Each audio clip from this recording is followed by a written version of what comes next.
সব নিয়ে গেছে, আমার ঘরে সব নিয়ে গেছে। গডরেজের ভিতরে রূপো ছিল, সোনা ছিল, এই গডরেজের মধ্যে 5,000 টাকা ছিল ঠাকুরের বাক্সের মধ্যে, তারপরে চাল ডাল মেশিন, সেলাই মেশিনটা ছিল। গৃহস্থের বাড়িতে দুঃসাহসিক চুরির ঘটনায় চাঞ্চল্য। তদন্তে জানা যায় প্রিয়ঙ্কিতা সরকার ও তার মা রাখি পাল সরকার গত কয়েক বছর ধরে এলাকায় বসবাস করছে। প্রিয়ঙ্কিতা সরকার জানান, মায়ের চিকিৎসার জন্য গত 11 জুলাই আসামে গিয়েছিলেন।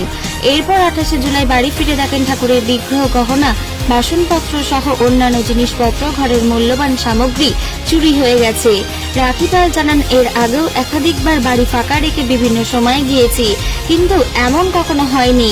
বাড়ি দীর্ঘদিন ফাঁকা থাকার সুযোগ নিয়ে চোরেরা এই কাণ্ড ঘটিয়েছে বলে সন্দেহ। ঘটনাটি জানার পরই খবর দেওয়া হয় নবদ্বীপ থানায়। পুলিশ ঘটনাস্থলে এসে তদন্ত শুরু করেছে এবং পরিবারকে লিখিত অভিযোগ দায়ের করতে বলেছে পুলিশ। বাড়ির দীর্ঘদিন তালাবন্ধ থাকায় চোরেরা সহজেই সুযোগ পায়। এলাকায় এই ঘটনাকে কেন্দ্র করে চাঞ্চল্য ছড়িয়েছে। পুলিশ জানিয়েছে, ইতিমধ্যে তদন্ত শুরু হয়েছে এবং চোরদের খোঁজে তল্লাশি চলছে। চলুন এই বিষয়ে HR নিউজের ক্যামেরার সামনে বিস্তারিত কি জানালেন আমরা শুনে নেব।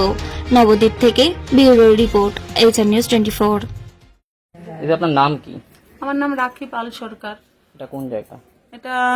এটা জায়গাটার নাম হচ্ছে চাকিপাড়া, বসাকপাড়া মোড়, সঞ্জয় মাস্টার লেন, 7 নং পার্টি অফিস নেয়ার। কি হয়েছে, সমস্যাটা কি? সমস্যাটা আমরা 11 তারিখ থেকে 11 জুলাই থেকে 28 জুলাই পর্যন্ত অ্যাবসেন্ট ছিলাম, বাড়িতে ছিলাম না।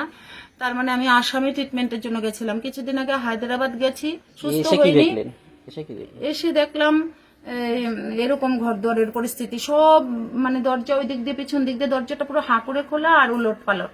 চেন্নাই গেছিলাম, তখন কিছু হয়নি। চেন্নাই থেকে আসলাম, এসে আমি গেছি ট্রিটমেন্টে আসাম। কি কি দেখলেন, নেই কি কি দেখলেন?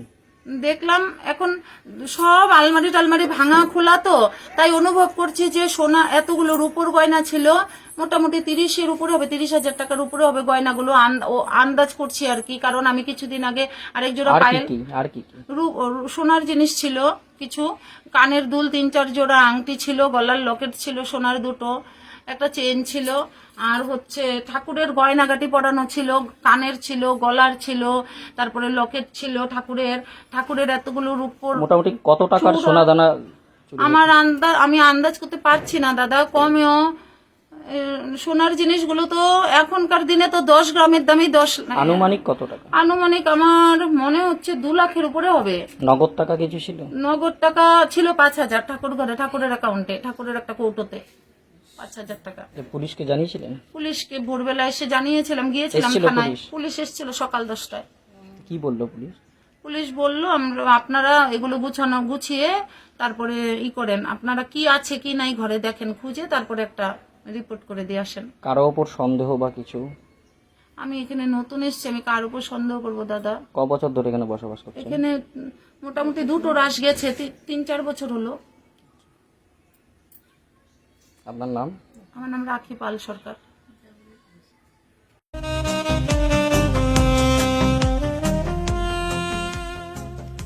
সর্বস্তরের ক্রেতা বন্ধুদের শুভ কামনায় বাবা লোকনাথ বাইক পয়েন্ট। আমাদের এখানে যে কোনো কোম্পানির বাইক ক্রয় এবং বিক্রয় করা হয়। অবশ্যই মনে রাখবেন, ফাইন্যান্সের সুব্যবস্থা আছে। প্রোপাইটার দিবাকর দেবনাথ ওরফে বাপি। Mobile number 9002195367। আমাদের ঠিকানা 12 নম্বর জাতীয় সড়ক, শান্তিপুর বাইপাস, পাওয়ার হাউসের নিকট, শান্তিপুর, নদিয়া।